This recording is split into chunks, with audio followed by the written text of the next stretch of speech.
Presenting a world of home entertainment for your enjoyment from Thorn EMI Video. Movie blockbusters, action classics, children's films, top TV shows and much, much more.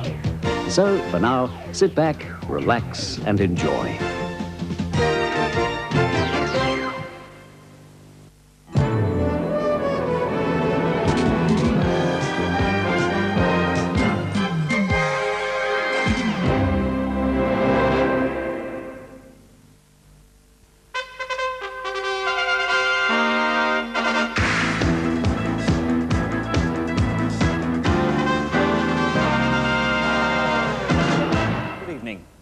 I'm Max Gillies, and most of the people you'll be seeing tonight aren't. In the program tonight's program will be spending a suitable amount of time in India. That's India, land of 1,000 contrasts. We'll be talking to Frank Costigan's accountant, and that'll be coming to us live from Rio. There's an interview with Mr. Justice Murphy, so those of you at home with contrast knobs should stay pretty alert for that one. Later in the program, we've got an exclusive interview with the former Prime Minister, in which he explains why he no longer has political ambitions and why he never talks to the media. A lot of other great men have come back. Gladstone, Churchill, Don Lane, but look, I've got plenty to do. Lecturing to Americans about how I abolished inflation and unemployment. Well, I couldn't do that back in office, could I? And these remarks will be sternly rebutted by an even more former Prime Minister who prefers to remain anonymous. If anyone's not going to push themselves forward, it ought to be me. Oh, Sonia, I think these are your teeth. All of that later in the program, but first, the news. Good evening. The nation tonight teeters on the brink of chaos. In the light of the Costigan report, severe crime restrictions will come into force across Australia from midnight tonight, which is time to start at 12. Except in South Australia, where midnight's at 11:15, Western Australia, where it's at 10 to 10, and Queensland, where it's been midnight since just after the war. And in the next category... Best performance by a senator in a supporting role. And the winner is... Name any 7 Democrat policies. Name any 7 Democrat candidates. Name the 7 dwarfs. See? It's harder than you damn well think. But don't blame us. We didn't put us there. You did.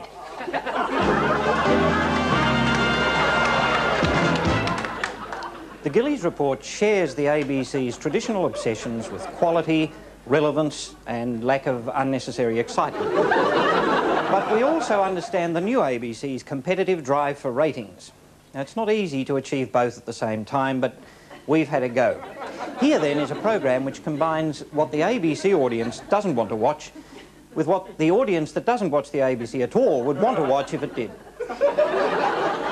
Well, we've got 3 top blokes tonight, Dougie. I reckon, Greg. Would you like to tell us about them, Dougie? Would I? Well, first up we've got Brian. Hey, Brian. Hey, Dougie. How are you?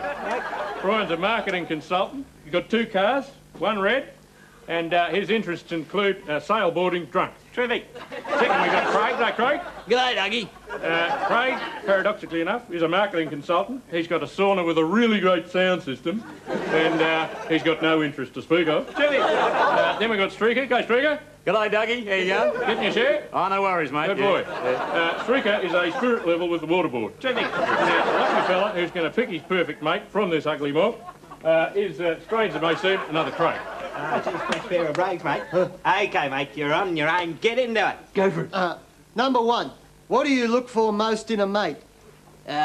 Some bloke who knows when to use a deodorant. Fair dinkum, some blokes just won't be told, Greg. Oh, animals, eh, mate? Number 2, what would you do if your mate brought his girlfriend along? Get her drunk. Oh, not to go through her or anything. I mean, not with a mate. I mean, just in fun, you know. Public schoolboy, eh? Kidding. Okay, go on. Number 3, what would you do if a mate switched to Southern Comfort and Coke? Oh, what? There you go, this happened to me once. Really? I wouldn't say anything, but let him make his own arrangements, huh? I'd ask him, what are you? And then and try and talk him out of it. Oh, shut up, Thicko. OK, Craig, what do you reckon? Number one. Number one, get into it, number one. OK, Craig and Craig, well, we're going to send you to the Munich Beer Festival, and the first test of Packies versus the Poms in a combi from Budget. What do you reckon? Oh, you know. Right? Yeah, right? And how clean is the cup? What's luck got to do with it? Is it the pastime of priests, the therapy of sangsters, or is it as bent as a rat's knee? Officials have airlifted in a racing expert to vet the beasts. G'day, dears. I've been brought down here to sort out the sheep from the goats on account of I know horses. Oh, I love horses. The horse is the only one of God's creatures I wouldn't intentionally eat. All right, let me introduce you to the members of the suite. Now, this one here's a legendary starter. A born winner, this one, whether he turns up or not. Good Queensland stock, this. Crossbreed him with Arabs. Of course, the Arabs have to stand on a box. Don't worry about it, contoured for wind velocity, and as you'll notice, they grow their own saddles. And here's a favourite Buckley's chance by Steroid Boy out of a bottle. All right, they're the contenders. And I know where my money is, in real estate. And as they come around the final turn for the last time, it's Fine Cotton by 3/4 of a length from Fine Cotton. Go back to Fine Cotton with a rails run. Fine Cotton moving up on the outside, closely followed in there by Fine Cotton, Fine Cotton and Fine Cotton. Fine Cotton's got a rails run. Fine Cotton getting a dream break through the middle of the field. Fine Cotton's coming with a withering run down the centre of the field. Fine Cotton's got it wrapped up. You can count the rest out. Russ's boy! Russ's boy! Russ's boy! Russ's boy is going to win the 1984 Melbourne Cup. Russ's boy! Tell Russ it's all right, his boy got up. The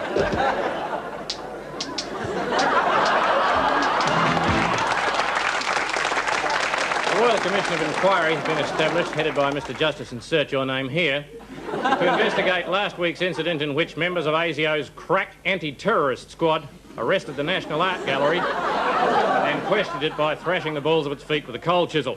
Also interrogated were 400 staff members, a brace of Japanese art lovers, and a rather lovely little watercolour by Sir Arthur Streeton. A spokesgiven for ASIO has explained that the gallery had been mistaken for another building by Allen, who had apparently dropped the torch overboard during the commando-style approach.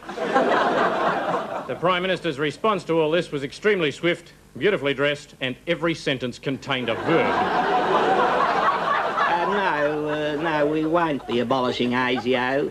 They've made mistakes, I know, but we've admitted them and paid for the repairs, where repairs were a viable proposition.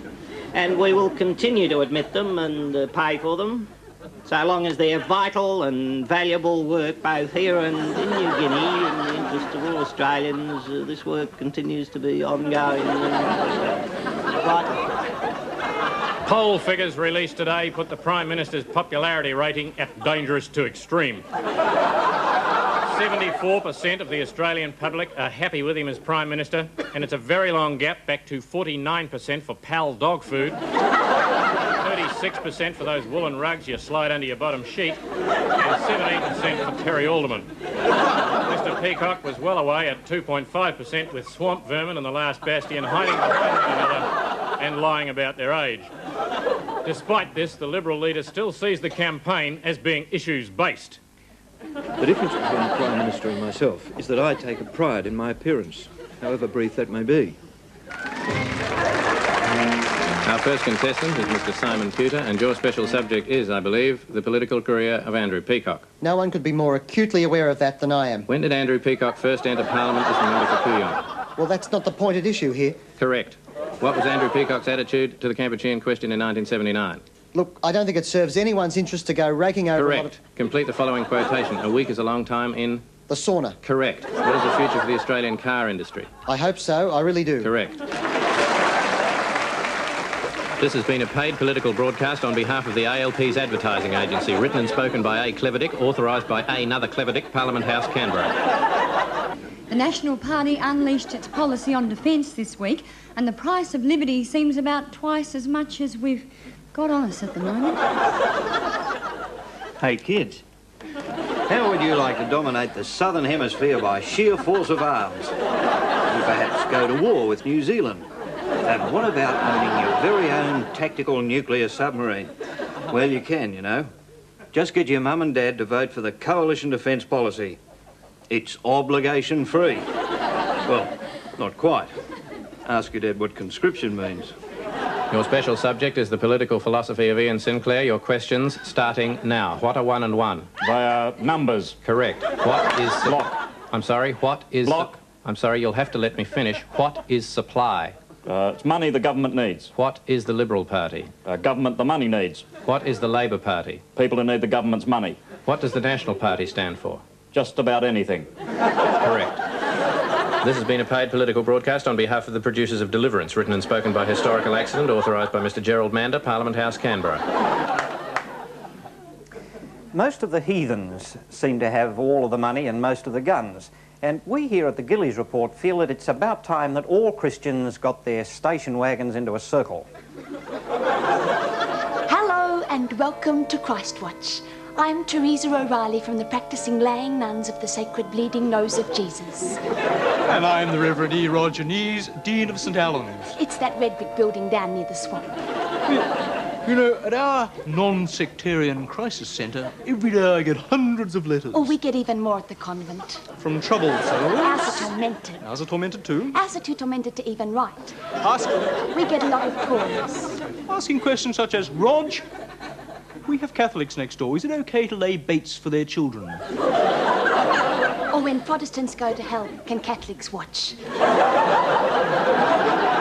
To which the answer is, by and large, no. No, I agree. Yes. Well, there are, of course, some differences between our two churches. Yes, ours is infallible. We do not drink blood. We do all the miracles. Turning Christ into crisp bread. Yes, it does stick to the roof a bit. Next week, we'll be discussing original sin and how to get it off the pillow. Well, Teresa O'Reilly, you've been watching Christwatch, and Christ, he's been watching too.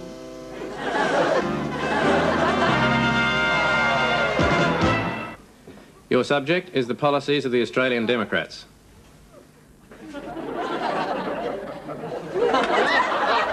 Ted, can we cut and go again, please?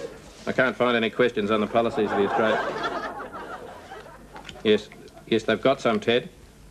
They must have some, Ted. People vote for them. I don't know, kindness to rivers or something. Can you think of any? Pass. Correct. This has been a paid political broadcast on behalf of the Hydroelectric Commission of Tasmania, written and spoken by telephone, authorised by Bulldozer. Attention! What follows is an official interruption. We would remind all viewers to come to attention, place your hand on your heart, and lower your brain to half-mast. Ladies and gentlemen, live from Washington, the President of the United States of America.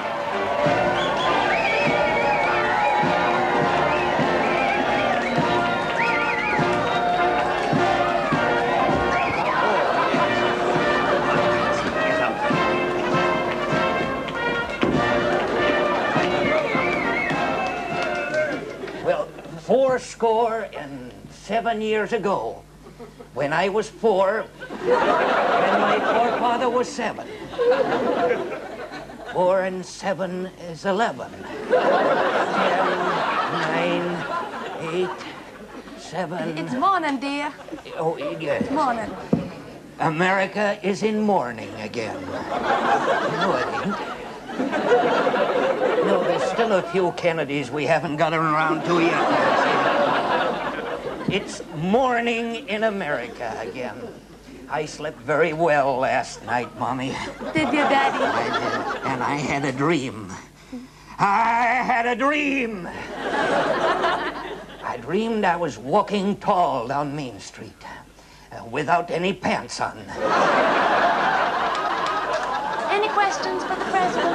Yeah. How long has Nicaragua got? Well, you know, when I heard that our planes had been fired on right over the enemy capital, El Scandinavia, well, you know, that's darn inhospitable. So So I had to act. I had to act. That's what I do best. Sir, aren't they entitled to defend themselves? No! No, well, we're trying to defend them for them. Against them. Mr. President, aren't our allies frightened by your foreign policies? Well, I know this broadcast is going to Australia, and I want to take this opportunity to thank Australia for its continued support. I love Austria. You know, I've seen all of your wonderful films. The Man from Sleepy Hollow. And I have great respect for your president, Mr. Yes. You have a great country there. What do you want for it? In keeping with the tradition of hugely overproduced and increasingly baroque big-budget versions of the dreadful, tawdry and pitifully shameful events of our recent history, we proudly present the following attempt to gloss over the facts. Live from the Victorian Arts Centre, and a bigger waste of money than the roof, we present Il Dismalissimo, Il Dismale, Al Pacino. We present the following musical tribute to November the 11th.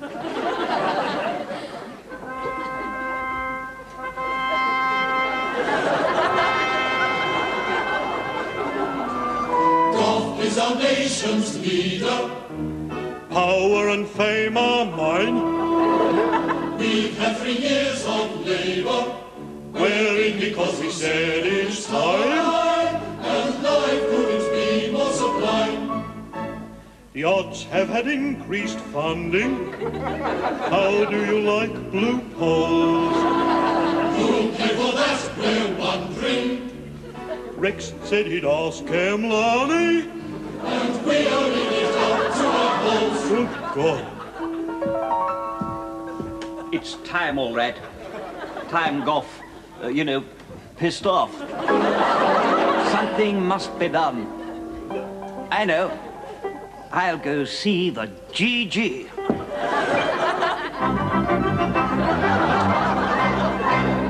Governor General, what kind of job is that? La la la la la la la la la. Roaming around like a fool in a big top hat. La la la la la la la la la. I'm a rather weak and antique figurehead. Drink another drop and I'll flop back into bed. What have I said? Governor General, very ephemeral, rather be dead.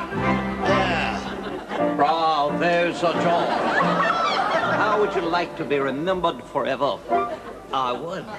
Be more famous than Lee Harvey Oswald. Sounds good. First, Whitlam must be, naked. But how do I do it? Up in the Senate, I will begin it. Damage the slumbers, I'll get the numbers. Can you block supply? Would I tell a lie? Goff's career is through? Well, out any revenue. Coup d'etat, coup d'etat. Labour is in the poo? Yes, they are. Completely stuffed by you.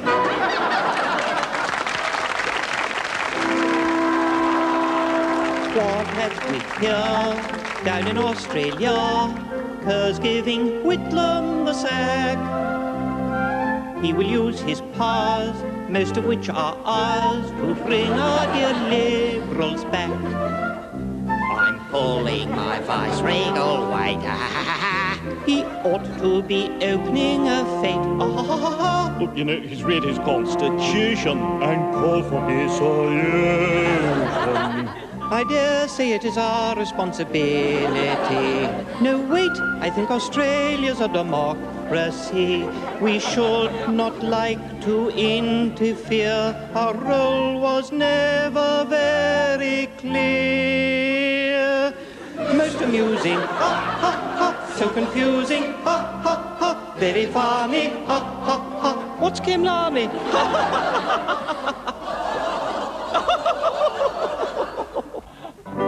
Order, order, by order of the Governor-General, this Parliament has ceased to be. It is no more, it has gone to meet its maker, it is an ex-Parliament, it is completely bugled, the taxidermist is on his way.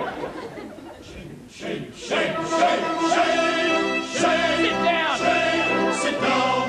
Get out. Shut up. Resign. Shame, shame, shame, shame, shame, shame, shame. Shut up.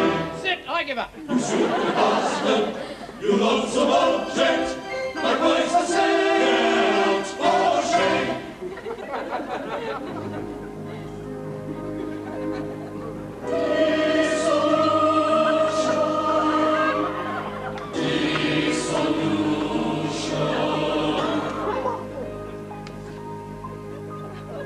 Parliament is disbanded.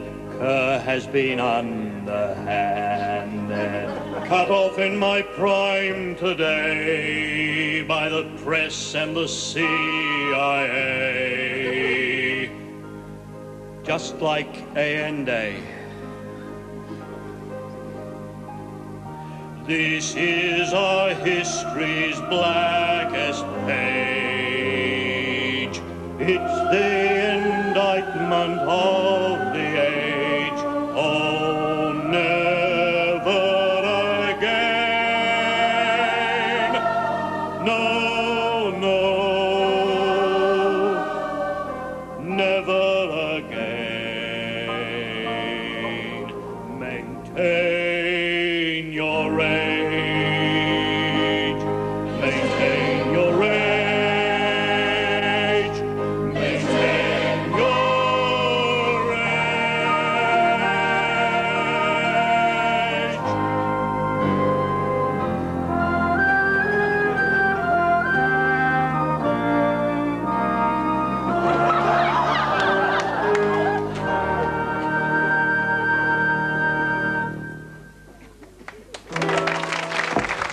These are matters for judgment.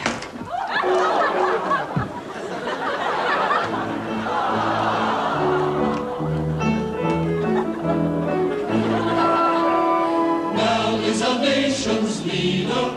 To the power and fame, amen. Here's to a reign of terror and economic decline. Inflation is my long-term design. Big man, Your pal. big man, Your pal. big man is now our pal. Big man is now our pal. We might as well throw in the towel.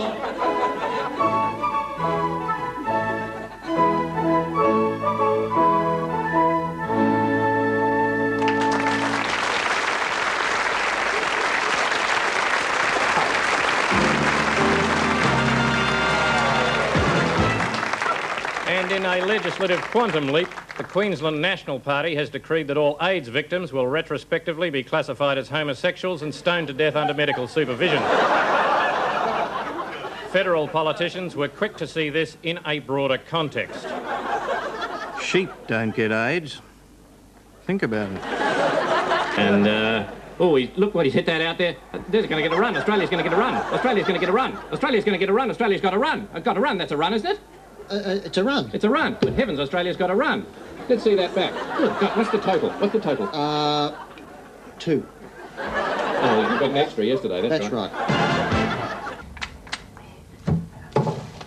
Oh, hello, listeners. Yeah, you mightn't think there's very much to do around the garden at this time of the year. Everything's come up lovely. You've sprayed the weeds, you've napalmed the cooch. You made a nice little feature border out of the beer bottles. There's nothing much left to do, is there, except stay awake. In case the children get a bag over your head while you're napping and talk you off to the Lady Fairfax Twilight Zone retirement village. Bugger 'em, I say. Keep alert. Keep moving. all, keep the insurance papers and the will moving around. Now, last week, listeners, you remember I suggested that you bury them in glad wrap down in the lucerne at the back of the potting shed.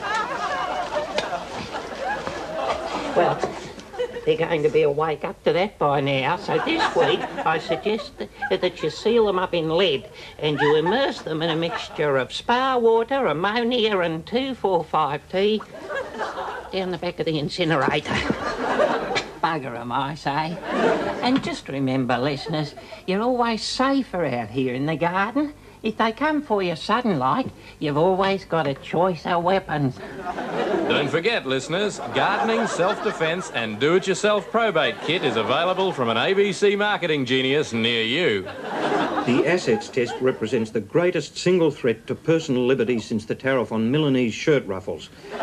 Let's take the average Australian male. He's retired, prematurely perhaps, and he's drawing a pension. Now, if he's lucky, he'll own his own home. Perhaps he's got a few flats in some of the other capitals for those overnight occasions. He might have scraped together enough for a holiday home by the waters, possibly a ski lodge, and if he feels part of the very land itself, a farm, or a farmette really, with a lovely little Paysan-style weekender among the cypresses. But wherever he is, he owns nothing more than the clothes he stands around in. Oh, and a few things in the wardrobe, of course. A dozen or so muslin shirts in the Florentine manner, the slashed silk doublet in burgundy with the ermine touches at the throat and the elbows, oh, and of course the accessories, the top coat in damask with the flyaway panel, the spats, of course, doeskin in autumn yellows, the Lincoln hose with the William Morris motifs and the llama thigh boots with the ebony oak ankle supports. And what does the government do? It says you can't be presentable and draw a pension. It says sell off the reindeer motoring gloves with the emerald inserts. Get rid of the embroidered silk choker. They take away a man's self-respect. And, of course, it's the same with women. Except, of course, we're talking frocks. Remember, Liberal wants natural fibres next to your skin. And that's the difference. Mr. Peacock's Skin was by Erno Laszlo, hair by Steven Spielberg, lips by Devine, suits by Neville Chamberlain and Son, Savile Row, written, authorised, spoken, without moving his lips by Senator Reg Withers. When in Rome, Mr. Peacock chooses to do as the Romans do. In Adelaide, matters have come to a head. Our man in the South Australian Parliament, with the bubbles up his nose, reports. Absolutely ridiculous. What sort of decision is that? Everybody here is terribly cross. I mean, wine and conversation have always gone together down through the ages, hand in hand like a couple of theatre designers, which is why everybody here is terribly aflutter over this new tax on wine. It could kill the art of conversation. I mean, if you can't afford wine, what on earth are you going to talk about? You can't stand around bitching about the current director of the Arts Festival all evening. Send your donations to Pallet. That's people absolutely livid about tax extortion. See you at the barricades. I'll be the one in Burgundy. Peter Young, absolutely furious in Adelaide, China. Hawke at the non-strikers end, well pleased with himself, Hawke, I would think. He came in with the score at...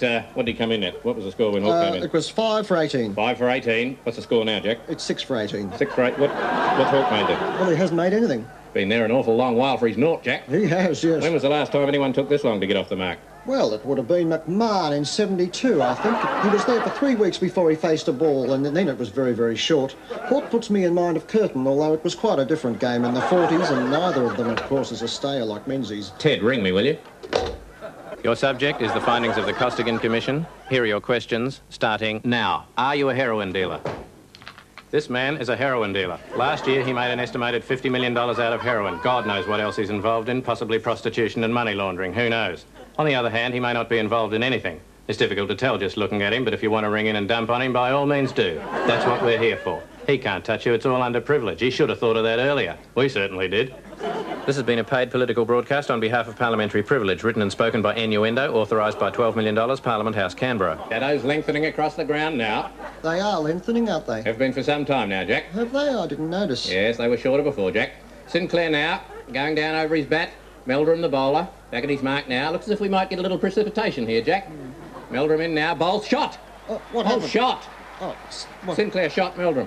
Sinclair shot Meldrum. Bowling change? I would think so, Jack. Keep it coming, Ted. As you probably realised by now there are two ABCs.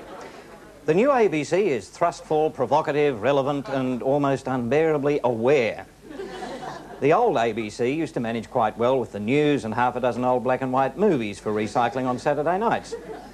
But for those of you who enjoy both, the Gillies Report is proud to bring you an example of the new nostalgia. From Thailand to Queensland, from Queensland to the Melbourne docks to the bottom of the harbour. That was just normal business practice. Meanwhile, at Casanusa, some turned a quick dollar, some spent their twilight years in the sun, and some lucky ones gambled the sultry nights away. Who feels happy? We feel happy. How happy? Way happy. That's the way it's gonna stay, so knock on wood. Who feels lucky? We feel lucky. How lucky? Way lucky. Caustic ends pissed off again, so knock on wood. Rick, this is a check from Monsieur Packer. He lost heavily on the tables tonight.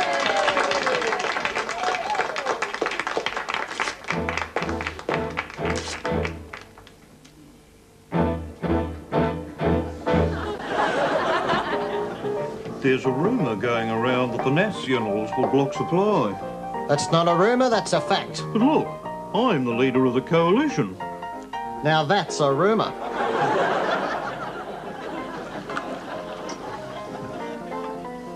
He's looking at you, kid. What time is it, dear? Well, you'll have to ask the assets inspector that one, dear. Why? Well, he's got my watch.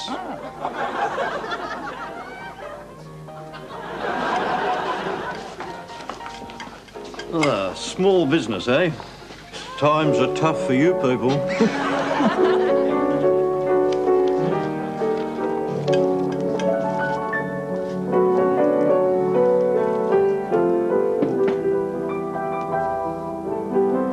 Play it, Sam.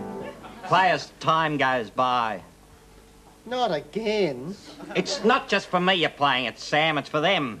For all Australians, men and women, children, adults, tourists, dogs.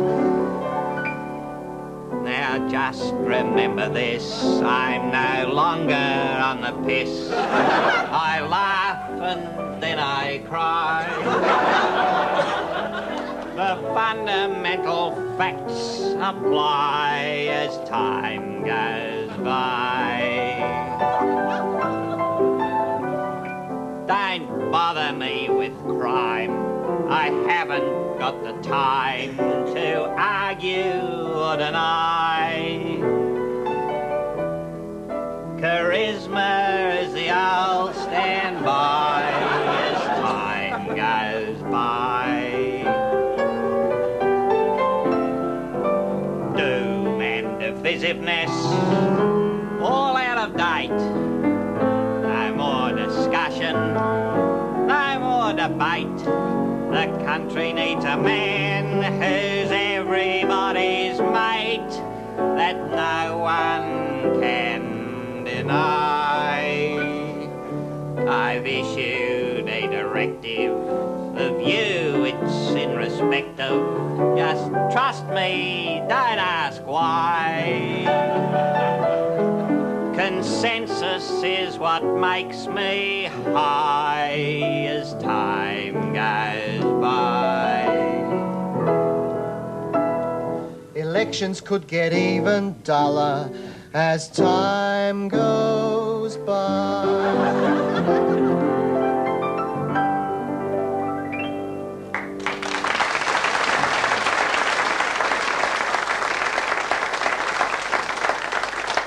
Of all the channels and all the TV sets in all the world, he had to walk into ours. And while we're on the subject of reruns... Do you park in a driveway full of beaten-up Renaults with inflammatory bumper stickers? Do you wear earth shoes? Are you a social worker with a full set of Red Gum albums? Do you think animal liberation isn't doing enough for sardines? Are you a closet Democrat? Ladies and gentlemen, Don Chip.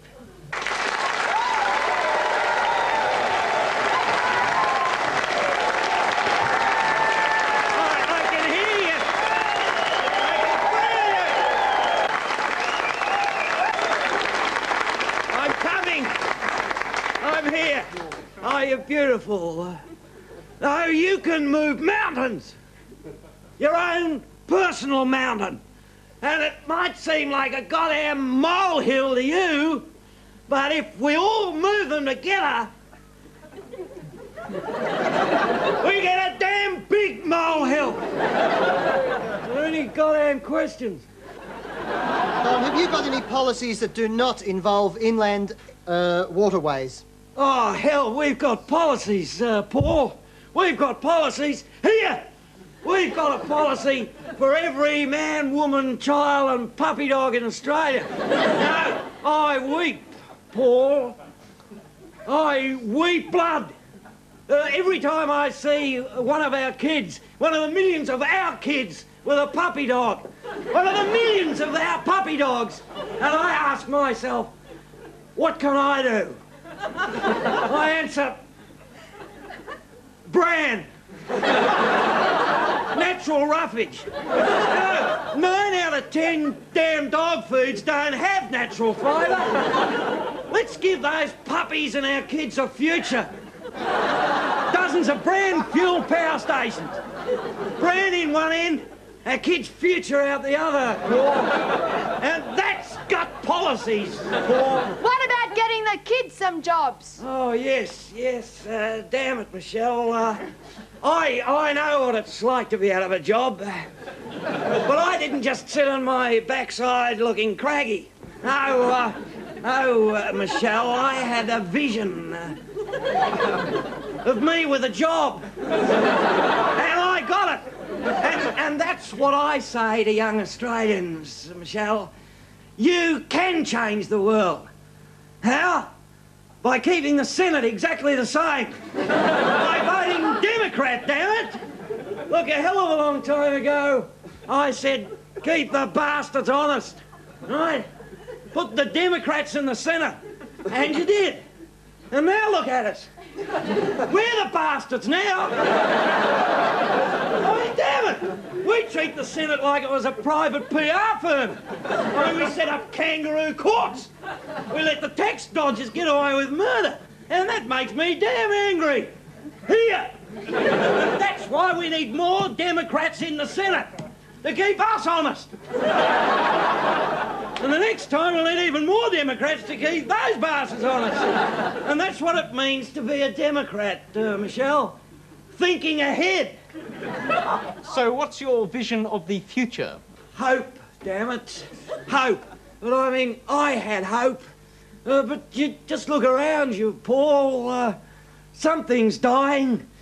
Do you know, every time you say, I don't believe in fairies, a fairy dies. Even goddamn Tinkerbell's dying. But you can save her, children, if you believe. Well, when I say, do you believe in fairies? Tell me yes. Do you believe in fairies? Yes. I can't hear you. Yes. Louder. Yes. Yes, damn it. Yes, damn it. You did it. We all did it together. And I see a new Australia someday, full of solar-powered bicycles. Someday, full of natural fibre. Someday, I'll wish upon a goddamn star and wake up where the clouds are far behind me, where troubles melt like lemon drops, way above the chimney tops. That's where you'll find me. Somewhere over the rainbow, way up high. If bluebirds fly over the rainbow, why then, oh, why can't goddamn I?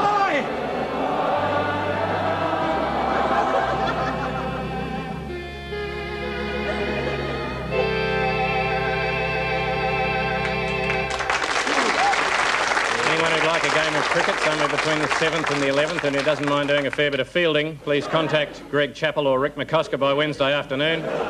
You can bring your own bat, although if your reflexes aren't what they were, you might like to bring a door and some sort of early warning system. Oh, and he's hit that, and Australia's going to get another run. Australia's going to get another run. Australia's going to get another run. That's another run, isn't it? That's another run. That's another run. Good grief, they're going to replay that? Yes, they'll replay it all afternoon. They'll have to, he's out. Australia was expected to be the focus of world attention during the nuclear disarmament summit announced by Bill Hayden during the week when the music stopped and he couldn't find a chair.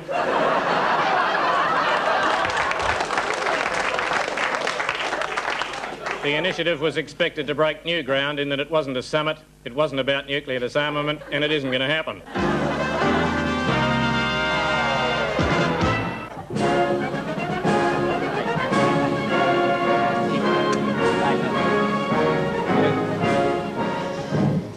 OK, you blokes, and Michelle, I've made a couple of changes since this afternoon at the rehearsal in the interests of all participants in this debate. Most of them anyway, but the rules are the same. First, no smart-ass questions. This is a serious debate with me. And second, go easy on Andrew. Don't worry, I can keep my end up. That's not what I've heard. Just don't let him go on too long. Mr. Hawke, as a confessed agnostic, how does it feel to be a deity? Well, look, Ralph, if you're looking for a job at the lodge, son, you better get in the queue. Seriously, as a realist, you have to balance, on the one hand, what you believe because you can see it and feel it and know it's there, with, on the other hand, what might be there, although there's no tangible presence. I mean, there are some things that you can just about believe in if you close your eyes and concentrate very hard. Take my opponent. Take Andrew, for instance. See you there, Andrew? Well, I must be. I can still hear you talking about yourself. Well, that's a bloody sight more interesting than ask me about the issues. Mr. Peacock, aren't you wasting your time and ours? Well, look, I'm not going into personality. I've never gone into personality, and I never will. Look, the issues, and they're very important, are these. They're very, very fundamental. There are literally dozens of senior Australians whose assets might include no more than a few houses, or just the odd block of flats, or maybe a Picasso, or perhaps some rare stamps. Mr. Hawke, Look, if we're going to do this together, we're going to have to do it one at a bloody time. OK, fire away, Michelle. Ladies first. how does a notorious bedroom bandicoot become a man of unimpeachable integrity? Overnight, as it were. By sacking his girlfriends and rehiring his wife. You keep my family out of this. The way you used to. Didn't you have a question there, Ralph? Mr. Hawke, your popularity is astounding. Thank you, Ralph. I think that should just about answer your question, Michelle. Next question.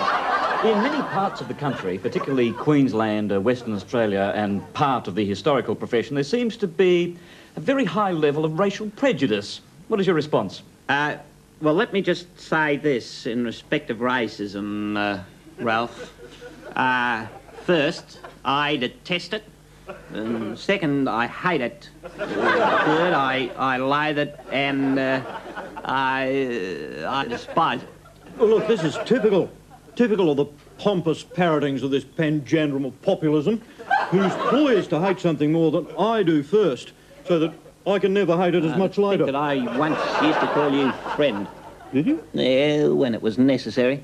Michael Hodgman reckoned that Asian immigration was good for 12 seats. Look, Michael Hodgman is not responsible for our policy.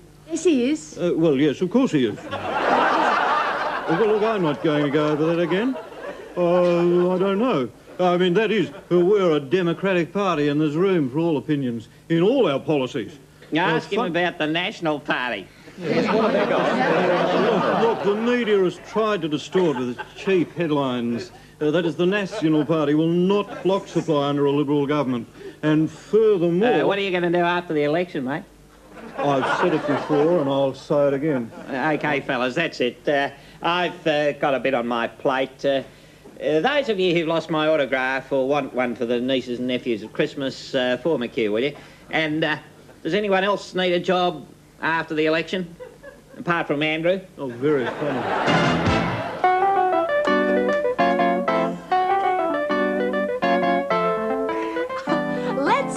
the movie review. Do you want to do this now? Sure. Well, okay. Let's go to this week's movie review. Great idea. The movie review? Yeah, great idea. You better believe it.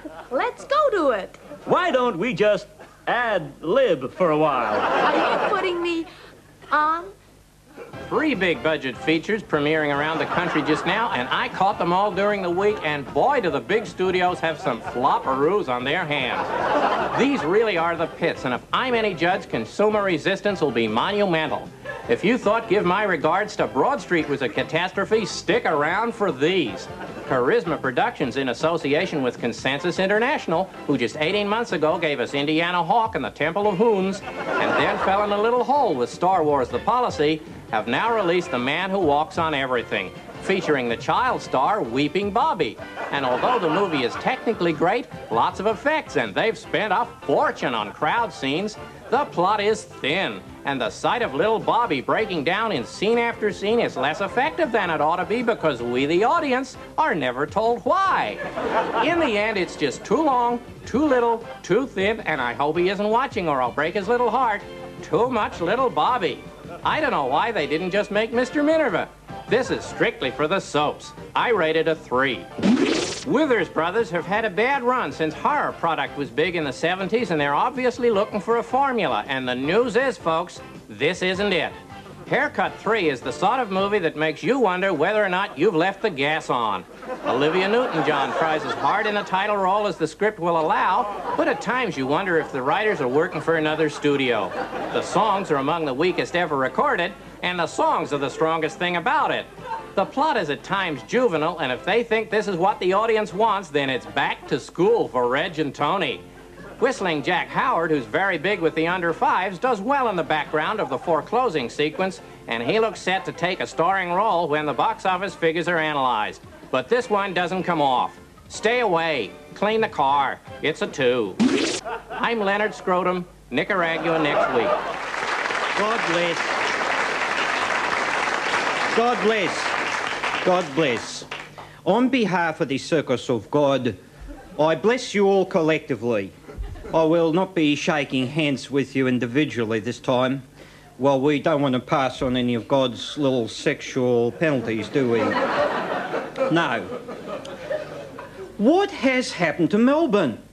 Once it was a city of sober churchgoers and reliable public lavatories. But now I see people openly licking ice creams in the street of a Sunday.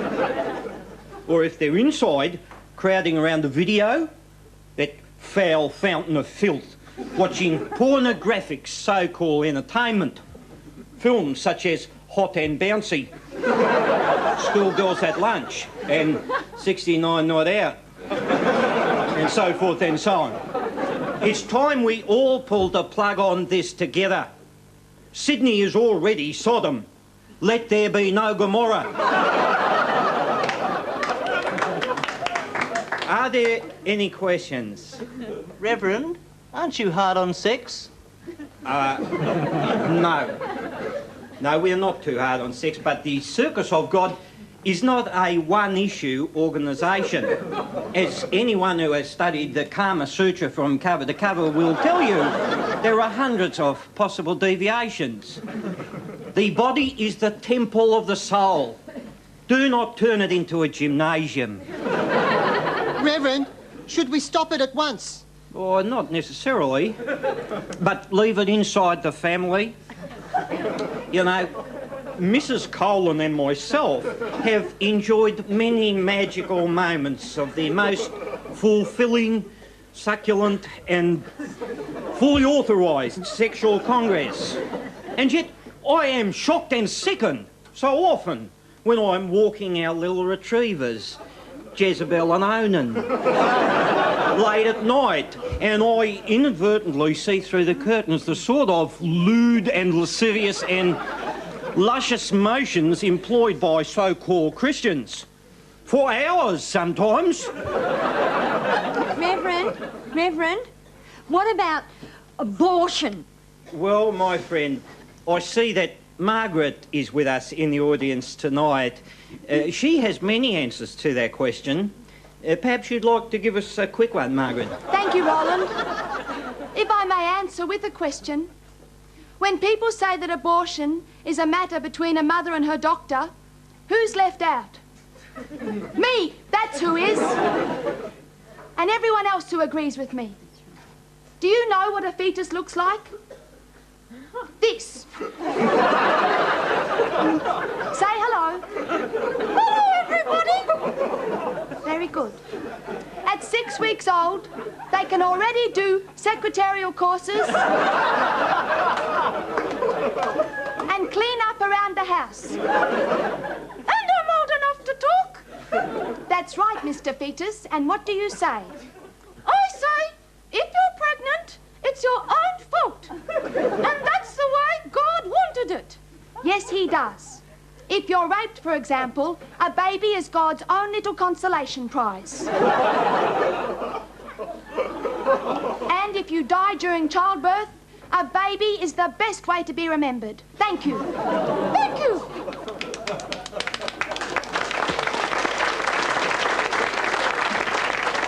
Thank you. Thank you, Margaret. Abortion can never be excused.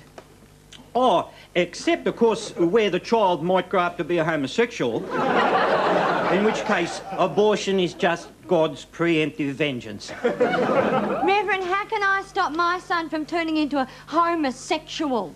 Well, Mary, you don't have to anymore, because God has seen to that nowadays. You know, it was a very great New South Wales parliamentarian, the very blessed Jim Cameron, who once said that the anus is the sewer of the body. Well, he's right, isn't he? And we all know what to do when our own drains at home get blocked up, don't we? That's right. We reach for a plumber's friend and we pump, pump, pump until the blockage is gone. AIDS is the plumber's friend of God. Oh, look at the time. Before I shoot off, here's a little song for the kiddies in the audience who need my guiding hand. If you go down to the woods today, you'd better not go alone. If you go down to the park to play, stay close to the public phone. Don't talk to men who hide in the trees unless you're sure that one of them's me. You'll see it's me by the cross on my gabardine raincoat.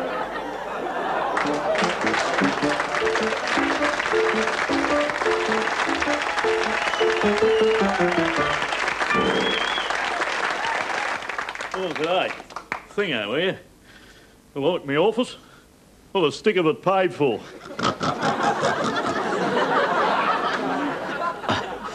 My new election campaign was a real challenge. Sell the mugs a nice warm feeling, which they're paying for. That's what the client reckon. Same as selling them a wank, I reckon, and we all had a few laughs and they give me this cheque. Go for the youth angle, I reckon. So I slung it at the average punter with the brain of a 10-year-old. Have a deco. The first time you'll see anyone singing the Aussie flag.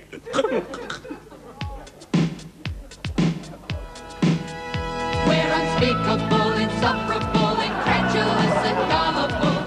We can do it if we put Australia first. Self-promotional, emotional, parochial, devotional. We can do it if we put Australia first. The deficit's down, everyone's had a tax cut, and Australians are talking to each other again. They're happier. Well, you never saw this under Fraser.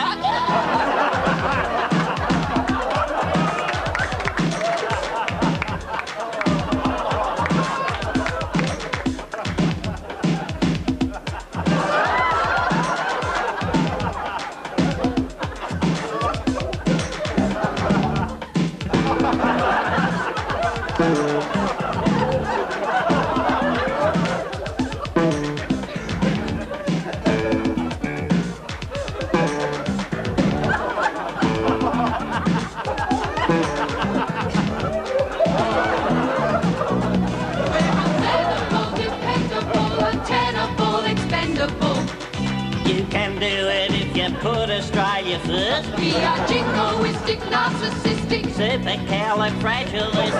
We can do it if we put Australia first. We're Australians. We are proud. We are stupid.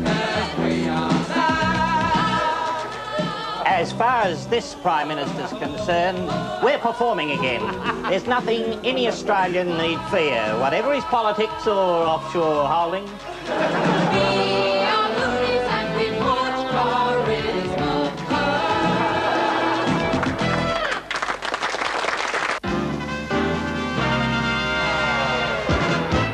The Leader of the Opposition persists in the view that the principal issue in Saturday's raffle was job security. Oh, no, I don't think we made any mistakes. None at all. We were the better party with the better policies. And I think the Australian people accepted that. They just didn't vote for us. But that doesn't mean we didn't win. The Prime Minister has taken all this in his stride, while pointing out that it would have been a pair of strides if people had filled them in properly. Do you accept responsibility for the failure of the campaign? Yep, we made a mistake. We asked the people to put charisma first, which they did. But I suppose we should have told them to fill in the other boxes, and if we'd had a slightly longer campaign, I'm sure we would have got around to that.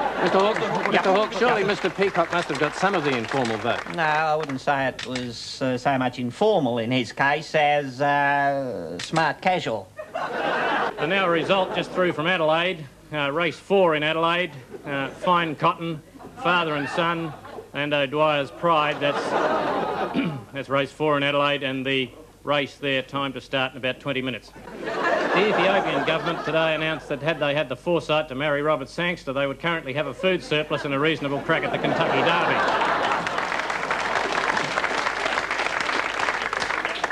And by arrangement with Gareth Evans, we're now proud to bring you an edited transcript direct from the MCG. Howard to Peacock now. Short. Oh, fine stroke. Fine stroke off the back foot. My goodness me, what a fine stroke. Yes. That lovely looking shot. He's looking quite good now, Peacock, isn't he? Yes, he's smiling a lot more now. Yes, he is. He hasn't hit a ball yet, but he certainly looks better. He's moving well. He's playing some lovely looking shots. If he can just hit the ball now and again, he might bring this crowd to life. What's he scored now, Jack? Naught. Naught? Naught. How long's he been there? 8 weeks. 8 weeks, a long time, Jack. Hayden now from the railway end, bowling to Hawke. Whoa! 6! Beautiful shot. My goodness me. Hawke's dispatching them to all points of the compass this morning. How many boundaries he hit now? 15. 15? My goodness me. What's he score? Naught. That can't be right, Jack.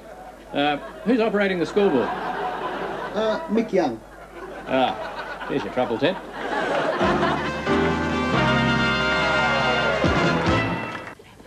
And today, we're on the track of the extraordinary disappearing politician. Just a few weeks ago, the shopping centres and airwaves were full of them, with their bright polished cotton plumage and teeth, their shrill beseeching cries, attacking small children with quick pecking motions. And now, nothing. Some, of course, have returned to their electorates to die. Some are simply hibernating between poles, and others have completely disappeared of their own fundaments. Most of them just go underground. Oh, look, there's a typical hole one of the little rascals lives in. I'm putting my hand in, and yes, it's being shaken. Shaken quite hard, too. It's a little bit moist. A little odour of fear. Perhaps there's a recount going on. And now, I'm really quite frightened. I'm going to put my whole bottom in. And I'm going to make a noise, just like a newspaper proprietor. Hold the front page. And, yes, it's being kissed. Possibly kissed. I like being a naturalist.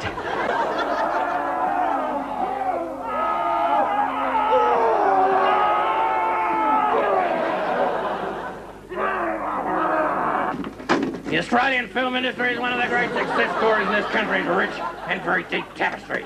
Nowhere in the rich tapestry of the Australian life is there an element quite so pulse-quickening as the Australian film industry. Many of the people who work in it are geniuses, persons of unusual intelligence, persons with insights of staggering profundity. Persons very often with brains 4 and 5 times the size of the average. The films themselves are incredibly beautiful. Much of the incidental music is deeply moving. I'm standing today on the set of a new and compelling movie by the deeply sensitive Melbourne-based genius, Vincent Van Immigrant. Darling. Well, the last shot won't cut with this shot. Don't bother me with details. Well, it's just that Harry was wearing... Shut up! I'm trying to make off here! Vincent has already enthralled dozens of moviegoers with his avant-garde movies such as Lonely and Miserable and My First Suicide. This current project, Manic Depressive, is a 3-hour internal monologue about the problems of being an ISIS agent. Just a moment. Now, what is this? It's a door. Yes, it's a door. What door is it? A door in the Sheraton Hotel. You fool! This is the door to your subconscious mind. Now, I want to see doubt, fear, love, loathing. Try aggression. Migraine. You got a headache too. We use it. Do it.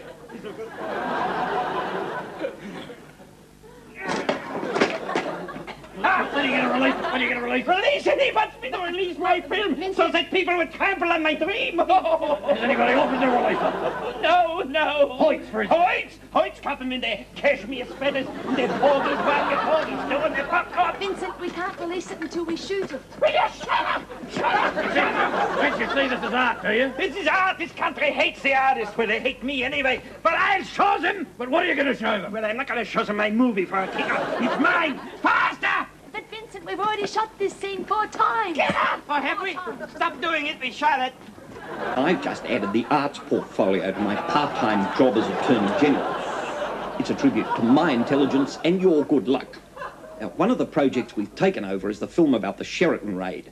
It's got spies and phone tapping and so forth, but I don't see any conflict of interest. I'll be treating it with all the seriousness it deserves. It's a raid with the jemmy and a hand grenade. The boys from ACES out on the spree. Why can't someone give us the key? It's a joke. John the carry dagger and blow. We got trade, now we wanna get paid. It's a top secret undercover raid.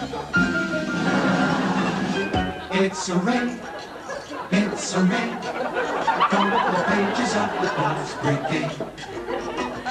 When you're caught in dire distress with the guys who clean up the mess, it's a shame,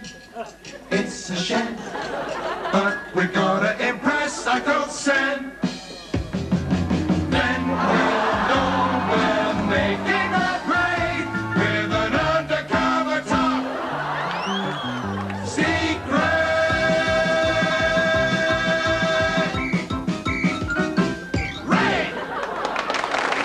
The award for the Best Australian Film of the Year has been made, against my better judgment.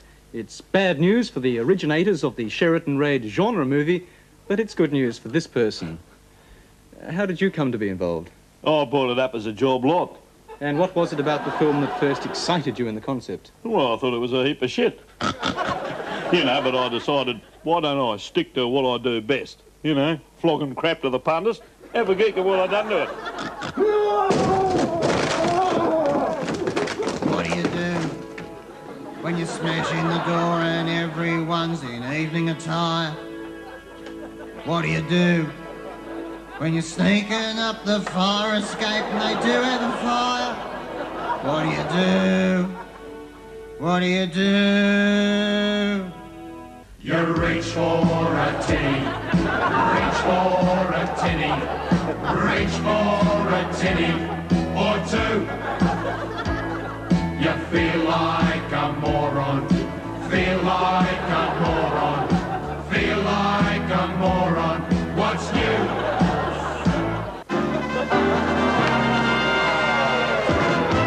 American defence scientists thrilled a capacity crowd this week with the news that they've developed a tactical anti-radiation pill that will enable pilots to stay alive long enough to bomb Russia. A more general application for civilians looks likely if they can come up with a chemist shop that can withstand nuclear attack.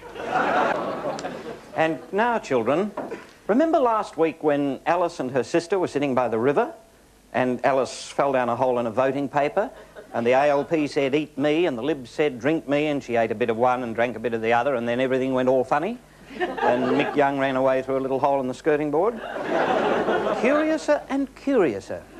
Well, now she's caught in a series of summit meetings and doesn't know what's going on. The time has come, The Walrus, Mr. Acting Liberal, Deputy Speaker, Adelaide. to speak of many diverse and interrelated things that underpin the present debate. I call upon the government spokesman for shoes, ships, sealing wax, the arts and defence support systems to respond to the claim that he made in this House on a previous occasion certain remarks concerning it was brillig in the slidey tove and various other piffle about gyres and gimbals and waves and so on. Shame! Sit down. All in favour? No. Against? Yes. Right. Carried. Who are you? I'm Alice. Alice, NDP, Wonderland. That's what do you want? Off with her head! Well, what's all this about then? Well... Mad Hatter, Labour, Wills. This is a summit on electoral reform. Haven't you been listening for the past 2 months? No, I nodded off. Well, this is way above your head, sweetheart, so shove off. But I'm a voter.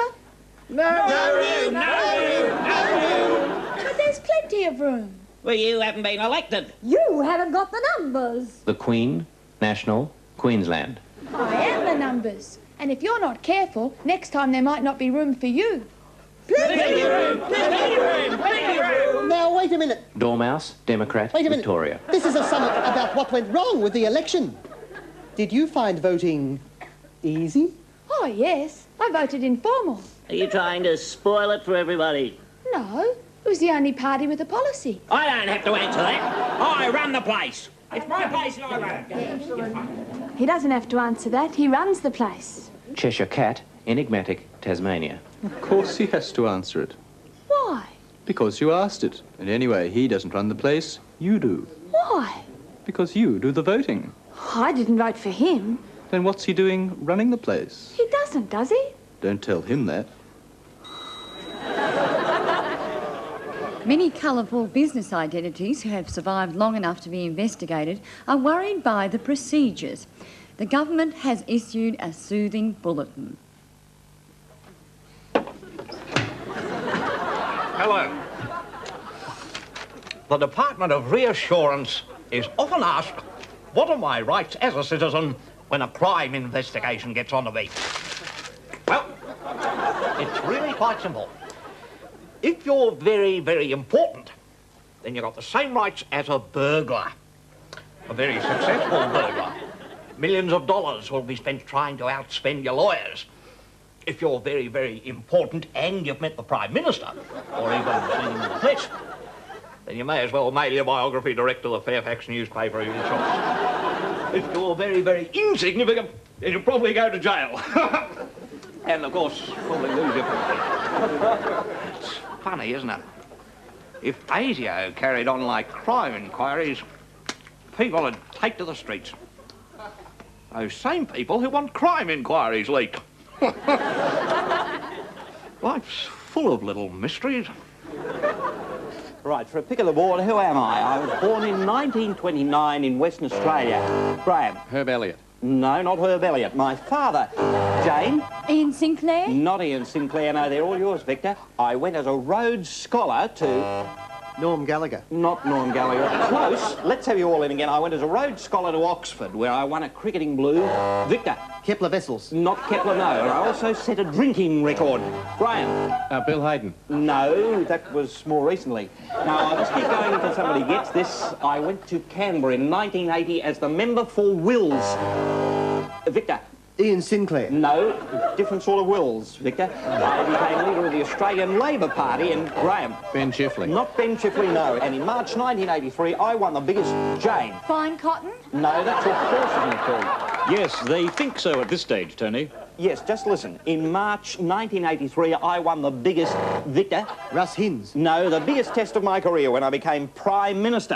Anybody? Arthur Caldwell. Peter Garrett? I'll keep going till somebody gets this. Prime Minister of Australia. My popularity was greater than any previous Graham. Roy Orbison. No, than any previous Prime Minister. In 1984, I went to the people again in an election marred by Graham. AIDS. No. Mick Young. Poor old Mick, no. Informal voting. My given names are Robert James Lee. My name is... Oh, yeah. I've seen it 1,000 I read it this morning. Bob. Bob Bob Menzies. Bob Hudson. Marley? Bob Dyer. Bob Dyer. Maggie Tabra. Joyce Grenfell. Or Lassie. Bob Hawke, yes, my God, right. Pick of the board. Don Chip. From Sons and Daughters. Ian Sinclair. All in the family. Andrew Peacock. Brideshead Revisited. John Kerr. In the Lost Weekend. Maggie Thatcher. On the buses. Gareth Evans. From Yes Minister. Malcolm Fraser. Faulty Towers. Ronald Reagan. And the Fonz in Happy Days. And Bob Hawke. The Channel 9 weatherman in Adelaide. Who would you like? Don Chip, please. Don Chip from Sons and Daughters, very popular figure, very big in Tassie. Graham, you've won a whippersnipper for those unsightly weeds and borders. If it's growing, blast it out of the ground with a whippersnipper. Great, Graham. Which politician was the money behind, Narelle? All the others, Tony. We'll be back with you shortly. Don't go away. Nice going, Graham. You're killing him, son. Meanwhile, back in the real world. If 40 mugs with 40 mouths held summits for 40 years, do you suppose the walrus said that they could make things clear? Not bloody likely, said the carpenter. What have you bastards done with my economy? I've left it in my other trousers. Off with the subsidies! Off with the subsidies! I have a question. Oh, and who might you be, darling? An economist? A Rhodes Scholar, perhaps? Yes, I haven't had a job in 3 years. A civilian! No room! No room! In answer to my question, before the election, the economy was as fit as a buck rat in a bakery, and Paul Keating had more medals than the late Lord Louis Mountbatten. But now... Now it's stuffed. Because you didn't reinvest. Reinvest what? Reinvest your income. But I haven't got an income. Ah, well, there's your trouble. Because you didn't vote for me. Because you couldn't fill in a simple application form. And you didn't vote Liberal either. You're just no good with money. And you're no good without it. I haven't understood anything you've said. Oh, well, we'll just have to explain it all to you again. Perhaps this will refresh your memory. M stands for money. 1 through to 10. I will explain. It's really very plain. M1 is the dividend when overseas investors lend a given sum at interest rates to equalize their tax rebates. Fluctuating sales accrue amounts which we will call M2. This is taxed at 8% depending on M3. M3's cash flow, negative or positive, indexation will determine this. Short or long-term, futures markets are assured. Fluctuations may affect M4. M4? He told you that before. Now, take the small investor in the public sector. This requires creative economic planning. Expect a new prospectus. Securities protect us when there is a retrospective freeze. But indirect taxation leads to more inflation. Gold and silver's revenue you never knew. And M6, diamond deposits hidden in the closets. Underworked for years, now they're De Beers. In your share portfolio, M5 and 6 are trading slow, so inspect the banking sector. Public sector. People sector. M1 now is all tax-free, indirectly through M3. Futures traded from now on are money in the bank. Now compounding, M2 profit plus M4, see page 20, financial review. M1's moving out of London to the north, M2 11222112. Financial indigestion is the burning question. Just compare the yen with the Australian dollar, big losses on debentures, trouble with your dentures. Your domestic futures in a trough. M1 and 2 are the sum of your IQ. M9 and 10 are half as much again. M3 and 4 lying low in Ecuador. M7 plus is the money due to us. We need it now, don't ask me how. We're in a mess with no success. Our strategy, a tragedy. The CIA is here to stay. The market's closed. Good day. Hey, buying time. Jane is in front. All right, have a look at this. Roxby Downs uranium mining complex, nestled away in South Australia. Digging the stuff up 90 to the dozen and hocking it to anyone with a credit rating. Hours of fun, plenty of jobs for the Labor government down there, earning a bloody fortune. Normal price, $8 billion. From Bob Hawke and Garage Sale of the Century, $5. No, I don't think so, thanks. $1,000 cash, Janie? Yes? No? Yes? No. Christ, we get them all on here, don't we, Terry? OK. How do you spell acquiesce? Victor. Could you spell it, please? A-C-Q-U-I-E-S-C-E. No one? What colour is uranium? Graham. White? Yellow, I'm afraid, old boy. Yellow cake. We can accept Graham's answer, Tony. The ore is yellow, but it does go white during an actual explosion. So does everything else, doesn't it? I'd have to check that, but I'd say yes. But then I'm guessing. Jane. It does. There's a huge white flash and then everything's vaporised. Victor. Then it goes black. Everything goes dark for 20 or 30 years. That's right, Victor, you're right. Do you want to take it all now, Victor, or do you want to come back and run the risk of losing a whole lot of seats and having everyone picking at you for being a dork? I'll take the prize, thanks. Victor, stopping here and taking the prize. It's a great prize too, Victor. The Queensland holiday for two. In fact, we can go better than that, Victor. You don't have to go to Queensland. We'll bring Queensland to you. Shift out the walls. G'day!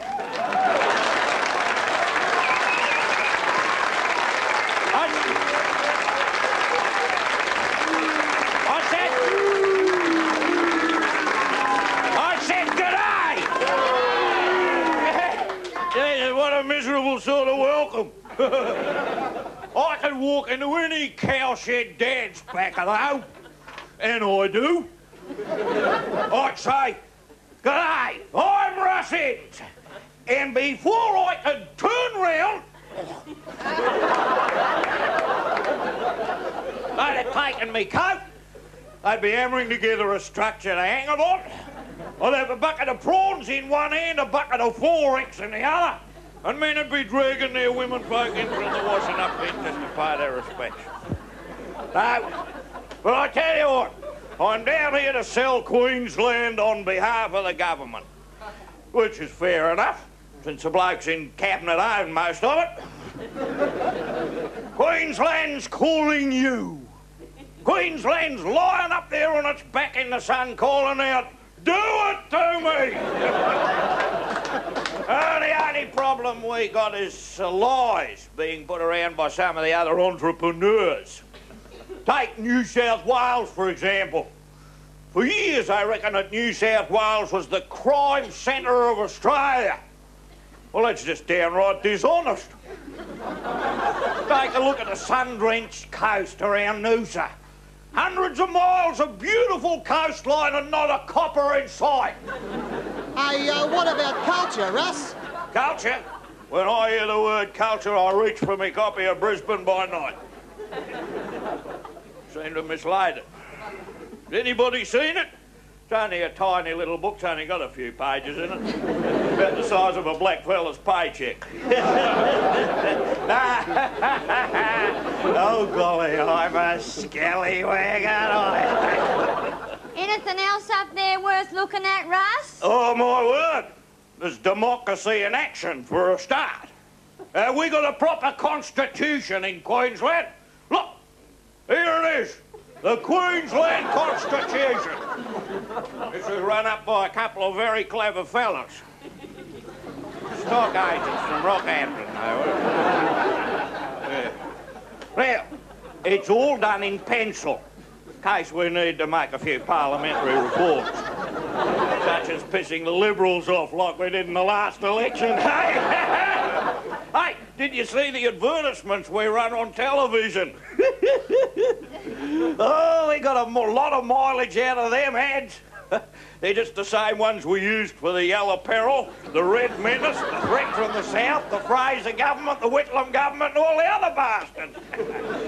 We just run a different soundtrack over the picture. I expect we'll be dusting the film off when we need to kick the bum out of the Abbo land rights business too. I wanted to stick in the bit where they rape your sister, but Joe reckons we've got to be responsible about that. Can anyone have a deco at this constitution? Of course you can. There you go. You don't need a university education to understand it either. A lot of bullshit education. We got no sex education up in Queensland, and yet we've got the highest rate of pregnant teenagers in the civilised world. Queenslanders don't need things explained to them. Russ, what about jobs? You got any jobs up there? Yeah. Well, I got most of them. I got more portfolios accusing you about hot dinners. In fact, some smarties reckon I got a conflict of interest. What a load of... I mean, look, if you're Minister for Racing and you keep an eye on the TAB, what's the common thread? Horses, right? Well, I got heaps of horses. Now, that's not a conflict of interest, is it? That's a convergence. Russ, do you want to be Premier? Oh, no. Joe's the boy. He represents Queensland. And I am Queensland. No, he really working for me. Queensland, over alles. Nothing quite like it since John Foster Dulles. Dogs and sharks and meter maids sworn on the Bible that they don't have AIDS. That's what I hate about Southerners. Liberal commie scum. Queensland's number one. That's what we like about Queensland. Simple Lutheran fun. Queensland's number one. Queensland, over alles. A bit like Johannesburg, a bit like Dallas. Coal and gas and manganese. Yankee Doodle Japanese. That's what we like about Queensland. The Bible and Bundaberg rum. Queensland's number one.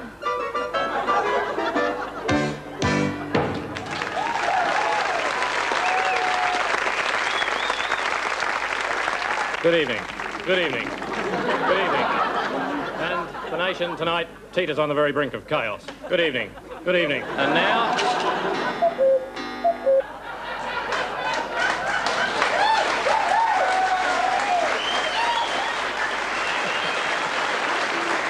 The official strike and stoppage roster was announced today for the Christmas-New Year period. Interstate air crews were out early this year because of a need not to conflict with the transport and bus operatives' walkout scheduled for the 22nd. The shop Santa's work to rule has been shifted to the 23rd.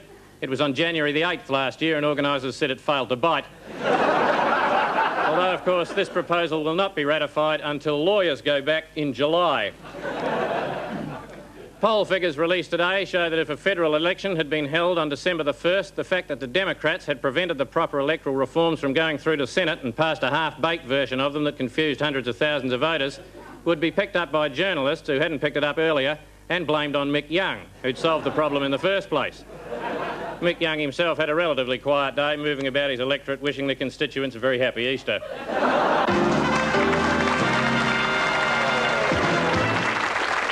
All over the country, people are making last-minute decisions and then going to office parties, falling down drunk and forgetting them. Before they do, our interstate team has filed this last-minute report. In Victoria, it is illegal to sit around examining your navel in public because it means taking your shirt off. So Victorians are examining their history instead. The plain people of Victoria are currently celebrating their 150th birthday. Victoria has been in my family's possession for generations. It was my great-great-great-grandfather who first spotted the site where Melbourne stands and said, "What a perfect spot for a beach house." He was wrong, of course, but it was quite legal. All the blankets and beads that he gave the black chappies were paid for by him. 4 shillings and some pence, which was quite a sum in those days. Family still has the receipt. Go away.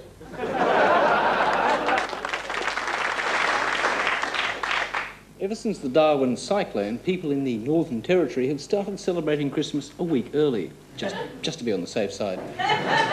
If the whole place falls over again, they won't even notice. Jesus! What day is it?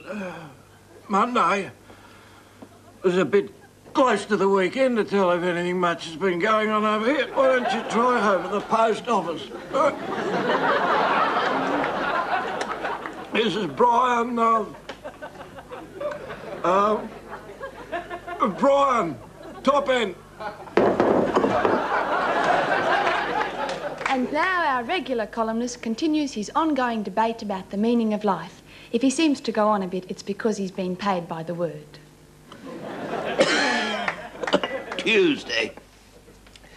I heard in the club that Mrs. Gandhi was dead.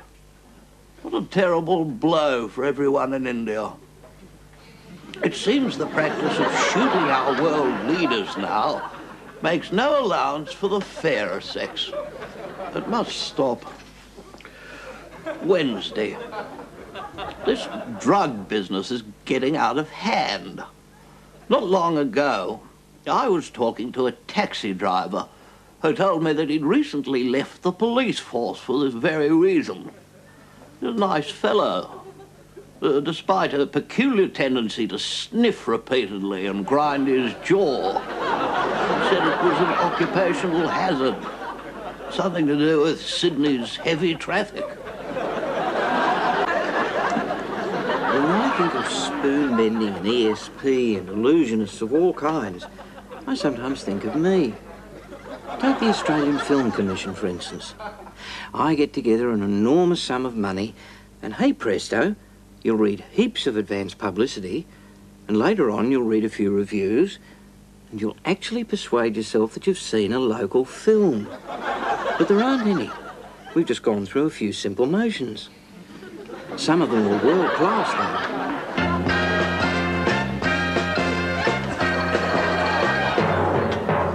Good morning, boys. What are you eating, David? Nails. Oh, why are you eating nails, David? Because I've got a really beaut, crunchy taste. You're an idiot, David. What are you? I'm a surf lifesaver. What are you eating, Gavin? I'm not eating anything, Dad.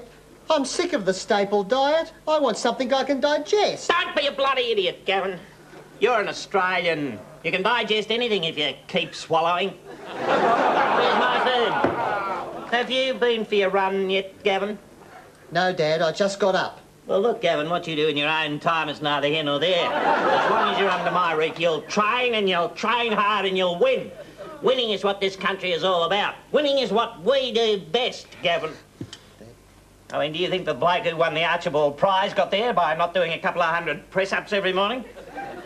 Do you imagine, Gavin, even for a moment, that Joan Sutherland got to be a bloody top warbler by skipping meals and not running up and down sandhills? No, of course he didn't.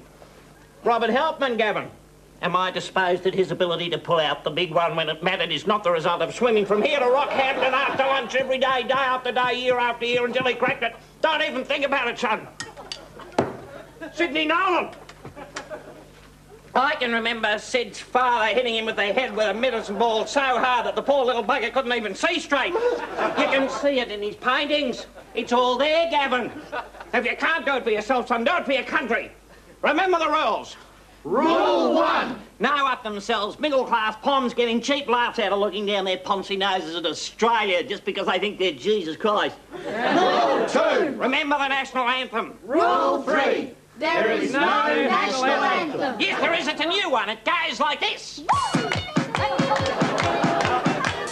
Patrick White can't really write, but he's won the bloody Nobel. Pictures of trees were done with ease by Street and Robertson Nobel. Bloody pro halves of boring old fartful walks to coach ballet. And Richard and Joan are on their own, and half of them are gay. Horace Lurie scribbled like fury, so he'd make big money. Rather than Archer tried a new departure, but she wasn't funny. Poor Meg Gibbs broke half a dozen lips, then she wrote Snuggle Putt. It makes my fellas insanely jealous because he really wrote the lot. Bloody Robert Hughes has a talent to abuse. He's a real Australian smartass. Bloody Clive James dropped bloody Greek names and sticks it up the bard's ass. Germaine Greer has a bloody good career in talking about herself. If you want to read a book, take a very brief look and then do something else. Susan Sangster on the Ottoman stirs up her husband's lawyers. Brent Whiteley's good at painting wood and decorating foyers. Bloody Prue Acton wearing saffron flogs off Hessian frocks. And Martin Sharp dressed up like a tartaric Perno on the rocks. Bloody men at work gave America a joke. And Peter Allen does it on his own. The bloody Bee Gees are the bloody bee's knees. And singing in high-pitched drone. Bloody Oz movies made by loonies. Starring Brian Bloody Brown. If you're not making money, you're a silly little bunny. You're a boring big fat clown.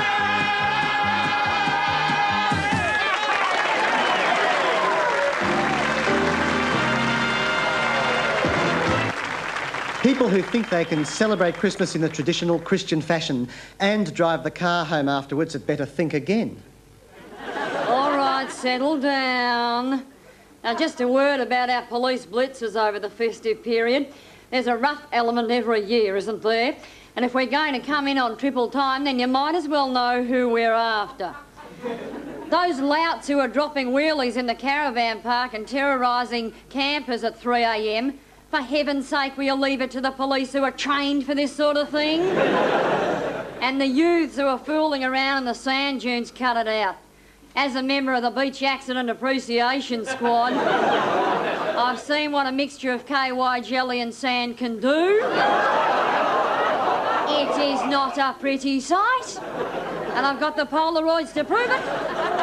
I'm pleased to announce that we have a record number of officers on point duty, directing aides carrying mosquitoes away from popular resort sites. So rest easy on that score. Now go ahead and have your holiday fun. Oh, dare you. Why you bother, really, Cratchit? December the 17th and everyone full of Christmas cheer. Bloody Santa ho-ho-hoing at you from shop windows and television full of last-minute offers and second-rate entertainers singing bloody good King Wenceslas at the special time of 7:30. No money to get the kids a present. Bank card people breathing down your neck. Car repossessed. Job up the spout. You voted informal. I think you've got AIDS. You're certainly not comfortable. Hockey team got 4th. Deeks got 5th. Cricketers being thrashed pointless. You haven't paid a power bill since June. It's bloody hopeless. If I ran the Costigan Commission, I'd name everyone else. I don't know what's the matter with this country, but it's not as good as in the brochure. I am the ghost of Christmas past. And as it happens, of Christmas parties. I'm the one who drinks everything in the cupboard, throws up in the avocado dip, makes a pass of the Labrador, backs you into a corner of the kitchen and bores you witless with stories about the good old days when I ran the country. You can post me to Paris as a remittance man. You can chuck me out of the members' enclosure. You can even live long enough to dance on my grave the way you always said you would. But you'll never get rid of me. I am your political heritage, and I'll haunt you for donkey's years. It now gives me great pleasure. Mr. Cratchit, pay no attention to this person. He is an imposter. It is I, B.A. Santa Claus, who is the ghost of Christmas past, as it is properly defined. I am the conscience of this nation in its current period of errant hedonism and bogus consensus. You will never completely get rid of the DLP because we are right. Blessed are the righteous, and we shall inherit the nation's soul when the body has succumbed to the Marxist experiment and its associated diseases. I was a member of the Australian Labor Party, and I have kept it out of office whenever it has been possible to do so. That's working for change from within the system. You kept them out. I kicked them out. I kept them out of office retrospectively. But only because I had justified it prematurely. So, as you can see, Cratchit, it was nothing to do with me. I was completely misunderstood. I intend to go on being completely misunderstood until you come to your senses and re-elect me. Typical. Take. When is somebody going to do something for me for a change? Rightio. 2 things happen every bloody Christmas. First, the whole population takes a month off and stays pissed till Australia Day. And second, we got the annual Bob Cratchit telethon. Now, the poor little whacker's had a Gareth Evans of a year, as per usual, I hope, little pop. So dig your hands deep into someone else's pockets and give us a ring. We've got 200 lines here. Wendy, the Cratchits won't be short of a turkey this Christmas. The Liberal Party has phoned in and offered to send in you-know-who. It's already dressed, and John Howard's on standby in case they want stuffing. In the meantime, here's a bit of top-flight Australian entertainment. OK, settle down. You know what I dislike? You big funnel web. I'm so dumb. How dumb? I've only got one idea. If I had another idea, it'd be lonely. Ah, no, it wouldn't. done I rip off other comics' material after they've finished with it. I went to this barbecue. Barbecue? I saw my wife Anna vomiting in the pool. I said, do you want to leave, Anna? She said, no, thanks. I'll wait till Dandenongs. You know what I dislike? I dislike it when you lose your integrity by working for the ABC and then no bastard watched it. You've been a great audience.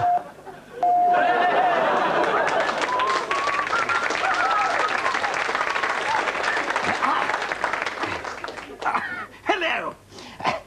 Do you know, over the years, I've examined thousands of species of living thingies, from great big grrr ones to tiny little scuttle ones. And I've calculated that if every beastie we've ever filmed performed normal, evacuations and wee-wees, the whole planet would be 4 feet deep in poo. Well, why isn't it? Apparently, you know, there's a whole species of television executive who rolls up all of the droppings and plip-plops and nasties of all the other animals, rolls it into great big blobs and screens it on Channel 10.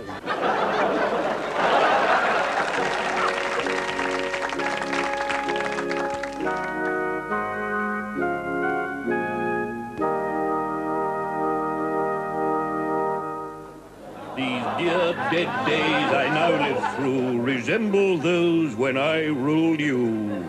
Deathly dull the years accrue, it's splendid. Remember when the map was red, and red meant British? At their head a fairy princess born and bred. Her virtue I defended. I did but see her passing by, enough to make a grown man cry. I still can't get my trousers dry. How splendid. Those days when I could play my tricks in cricket as in politics, won only through the stuff that sticks. All decent life has ended. Well, I'm glad I'm not alive anymore. I'm glad that I'm as dead as a ferret. Contemporary opinion in Her Majesty's dominion no longer recognizes men of merit. He's glad that he's in heaven today. He's glad that he's in heaven today. I'm here one has the time to recall how the rosy British belly stretched from Suez to New Delhi before the natives mastered bat and ball. Windsor, Balmoral and Dover, Cairo before the wogs took over. And it could be truly said, better off dead than red. but he doesn't feel so chuffed. Now the Commonwealth is stuffed. Oh, I'm glad I'm not alive anymore.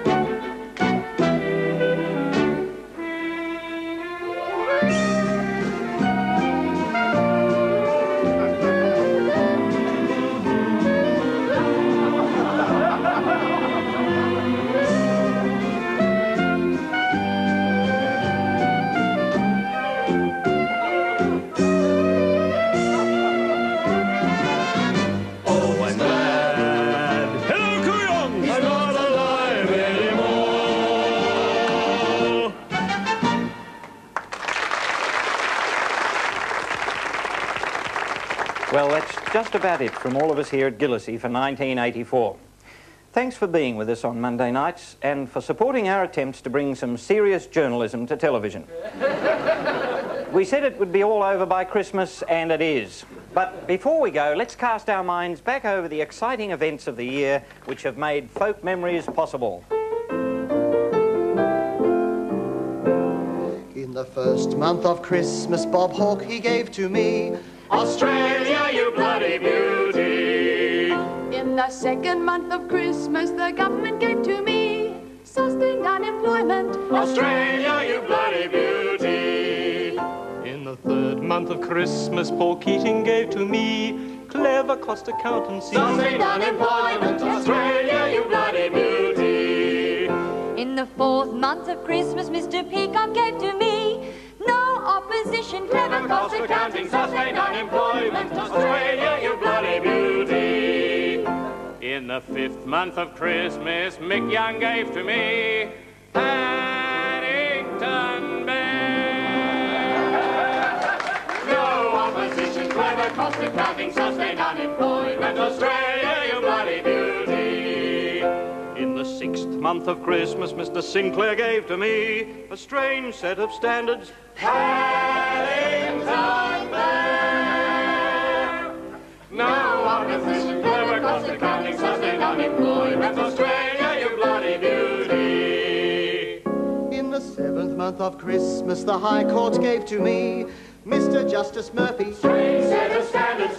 Paddington Bear. No opposition, clever cost accounting, sustained unemployment. Australia, you bloody beauty. In the eighth month of Christmas, horse racing gave to me fine cotton ringing. Mr. Justice Murphy, strange set of standards. Paddington Bear. No opposition, clever cost accounting, sustained unemployment. Australia, you bloody beauty. In the ninth month of Christmas, the PM gave to me quite a lot of crying. Fine cotton ringing, Mr. Justice Murphy, strange set of standards. Paddington Bear. No opposition, clever cost accounting, sustained unemployment. Australia, you bloody beauty. In the 10th month of Christmas, the cricket gave to me comprehensive thrashing. Quite a lot of crying, fine cotton ringing, Mr. Justice Murphy, strange set of standards. Paddington Bear. No opposition, clever cost accounting, sustained unemployment. Australia, you bloody beauty. On the 11th month of Christmas, the voters gave to me ballsed up election. Comprehensive thrashing, quite a lot of crying, fine cotton ringing, Mr. Justice Murphy, strange set of standards. Paddington Bear. No opposition, clever cost accounting, sustained unemployment. Australia, you bloody beauty. In the 12th month of Christmas, Mr. Reagan gave to me nuclear weapons, balls up election, comprehensive thrashing, quite a lot of crying, fine cotton ringing, Mr. Justice Murphy, strange set of standards.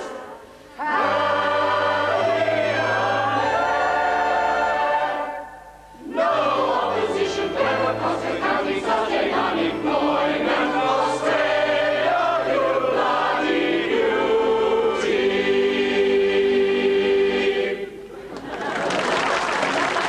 Oh, by the way, the answer to this week's quiz question was Bethlehem.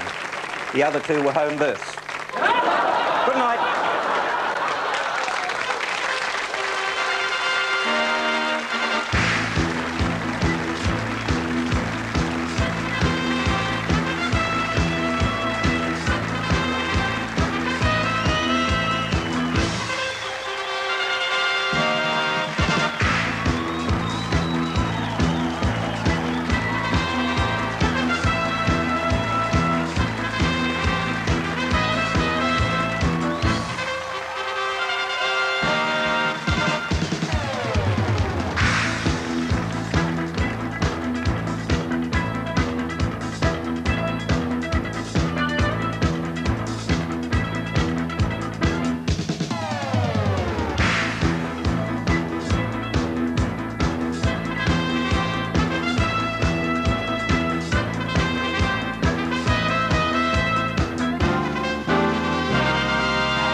We hope you enjoyed this Thorn EMI video presentation. For more exciting attractions, write in for our catalogue.